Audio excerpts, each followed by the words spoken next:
Boa tarde. Boa tarde, doutor Ávila. Tudo bem? Muito Professor bem, Ávila, obrigado. doutor Ávila, com o nome Luiz Carlos Ávila Júnior. Ele vai falar para a gente sobre gestão pública. Ele é professor, advogado, doutorando em ciências jurídicas pela Universidade Autônoma de Lisboa, mestre em ciência jurídica pela Universidade do Vale do Itajaí e Universidade de Alicante. Professor, pode ficar à vontade para fazer a sua exposição e até breve. Muito obrigado. Primeiro, quero saudar a doutora Débora Marques, que preside essa sessão. Os parabéns pela condução. Agradeço a oportunidade ao professor Cláudio Carneiro e ao professor Jorge pela organização e pelo convite que me foi formulado. Muito bem, eu quero falar para vocês especificamente de quase que um convite a uma reflexão. Porque quando nós pensamos em gestão pública, e especificamente nós vamos falando em políticas públicas, a gente precisa reconhecer que há uma existência de duas almas. A política pública e a gestão pública, ela exige, então, ela tem uma dimensão, uma alma, que é evidentemente política, e ela tem uma segunda dimensão, que é uma dimensão jurídica. Vamos partir primeiro nessa dimensão jurídica. Quando a gente pensa nessa dimensão jurídica, nós também vamos encontrar que essa dimensão também é uma dimensão dupla, né? Uma dimensão que é posta ou escrita e uma dimensão que é material ou pressuposta. Se a gente traçar um paralelo disso com o ensinamento de Ferdinand de La Salle, que fala em Constituição, ele traz um exemplo da seguinte forma: alguém pode plantar uma macieira, uma árvore que produz maçã, colocar uma placa no tronco dessa árvore dizendo que é uma figueira. E essa árvore vai crescer ao longo de muitos anos, talvez uma década ou mais, e as pessoas vão passar em frente a essa árvore e podem até acreditar que ela seja uma figueira. Mas a questão é, quando ela for produzir frutos, ela não vai produzir os frutos que sejam figos, ela vai produzir maçãs. Então, consequentemente, papel fica muito fácil, né? Acaba sendo meramente uma folha.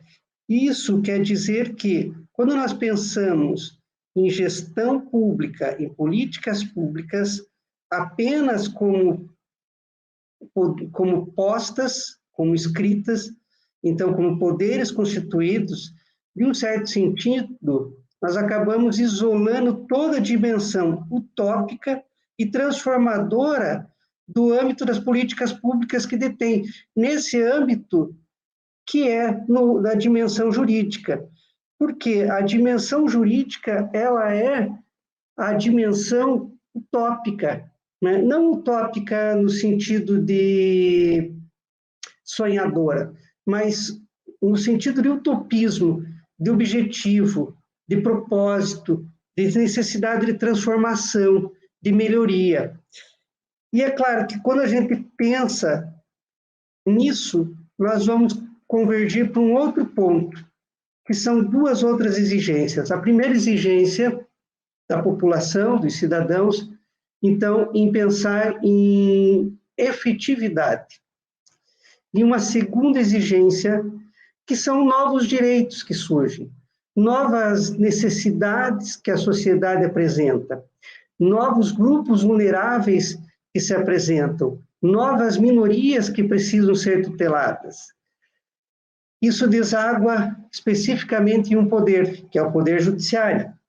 Naturalmente, o poder judiciário acaba sendo acionado e, por uma ineficiência, por uma omissão ou por uma incorreção do poder político, do poder legislativo, acaba então intervindo. A questão é que essa intervenção, e nós estamos muito acostumados a ouvir dizer que decisão judicial não se questiona, decisão judicial se cumpre, aquilo que em direito processual nós falamos em princípio da inevitabilidade, né, inevitabilidade da jurisdição, não tem se mostrado, ao menos e principalmente na América Latina mais ainda, como uma verdade absoluta, porque nós temos visto efeitos de backlash.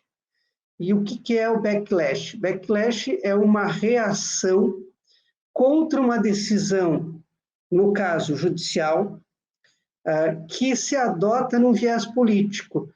O que se pretende fazer? Pretende-se fortalecer aquela dimensão política, então o poder legislativo, o poder executivo, para alterar ou para coibir aquele comando judicial que foi dado.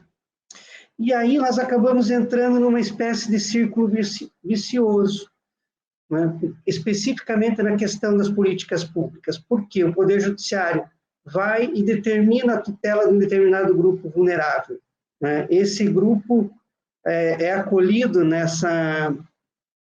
nessas políticas públicas, nessa gestão pública, mas, na sequência, por um aumento muito normal do conservadorismo, acaba se retroagindo isso, então acaba se frustrando essa situação, né? Então, é um movimento democrático, o backlash? Sim, é um movimento democrático, o backlash. É um movimento que contribui para a transformação da sociedade? Não, não é um movimento que contribui para a transformação da sociedade, porque ele procura voltar ao status quo.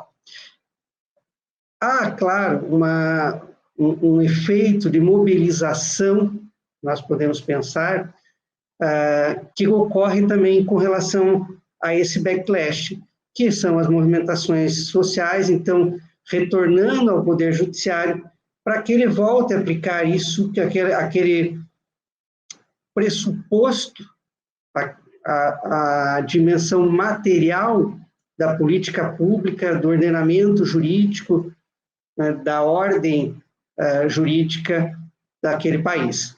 Então, são reflexões que nós precisamos ter em conta de quanto isso é perigoso, de quanto isso contribui para a democracia. Numa visão particular minha, contribui sim para a democracia, mas se torna uma dimensão extremamente perigosa, pode se converter num grande inimigo do avanço e de uma sociedade aberta, de uma sociedade plural, de uma sociedade que atenda os seus cidadãos de uma forma efetiva e cumpra com o seu papel de políticas públicas. Eram essas as minhas considerações, procurei ser objetivo, até para contribuir com a retomada do tempo. Muito obrigado. Excelente, professor Ávila, também pontualidade britânica, tá? Um grande abraço, prazer aprender com o senhor, tá?